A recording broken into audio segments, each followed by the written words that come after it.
The Lives of the Saints by Father Alvin Butler. September 8th, Our Lady of Coromoto. It is a true thing that the image of Our Lady of Coromoto is the effigy of the Mother of God that has the greatest veneration and a very old cult in Venezuela, as attested by the 5 churches that have been erected in her honor since 1670, the considerable wealth that the faithful have offered her, the magnificent celebrations, and the continuous pilgrimages with which, until today, they pay homage to the small image of Our Lady of Coromoto, painted with delicacy on a parchment that is preserved in a very rich monstrance in the church of Guanare, the capital of Guanare. Unfortunately, the origin of the image and everything concerning the early days of its history are shrouded in obscurity.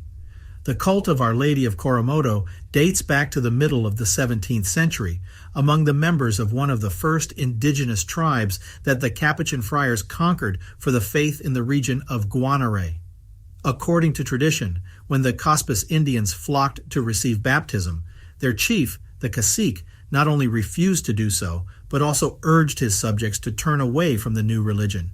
The cacique kept a sullen silence before the friars, and no one knew the reasons for his attitude, until one day he decided to confide in his lord and master, a very important neighbor named Juan Sanchez. He confessed to him that he was frightened because whenever he passed through the Coromoto ravine, a very beautiful lady appeared to him and spoke to him to urge him to receive the water of baptism, like the rest of the tribe. Juan Sanchez laughed and exhorted the Indian to follow the lady's advice, but the latter replied with great gravity that he was the enemy of that apparition because he considered her an evil spirit that was trying to induce him into error. A short time later, it happened that the children of the place, when they went down in search of water to the Coromoto ravine, stopped more than usual, and, to the reprimands of their parents, they answered that a very beautiful lady appeared to them in that place, and for seeing her, they did not resolve to move away from there. The news of these incidents greatly interested Juan Sanchez, who related them to the visions of the heretic cacique and began to investigate the matter further. Meanwhile, the converted Indians began to look with respect to the Coromoto ravine and even used the waters that flowed there to cure their sick. It is affirmed that in many cases they proved their efficacy. But by then, the Virgin Mary had decided to manifest herself more clearly.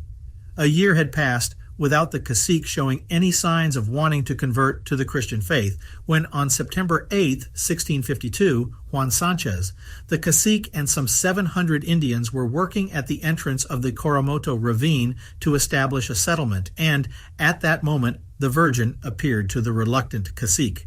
It is said that the latter threatened the apparition with his bow, but the Lady of Heaven blinded him with her radiance and disappeared, but not before leaving in his hands an image of herself painted on a sheet of parchment. As soon as Juan Sanchez found out what had happened, he went in search of the blind cacique, picked up the image, spread the news of her marvelous apparition throughout the region, and since then she began to be venerated as Our Lady of Coromoto. The cacique recovered his sight when he was baptized.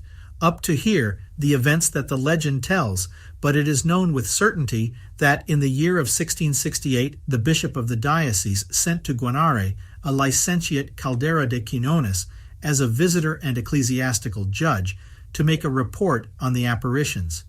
The information no longer exists, but undoubtedly it was favorable because there is evidence that, the following year, the cult to the image was approved and the first hermitage of the Virgin was built in the same ravine. 30 years later, through the initiative of the Augustinian friar Diego de Olaya and the collaboration of the Cospes Indians, construction began on a church that was not finished until 1714. The earthquake of 1782 destroyed the temple, and another one was erected, so precarious that in 1788 it collapsed. The image of the Virgin remained 26 years in the church of the hospital of Guanare.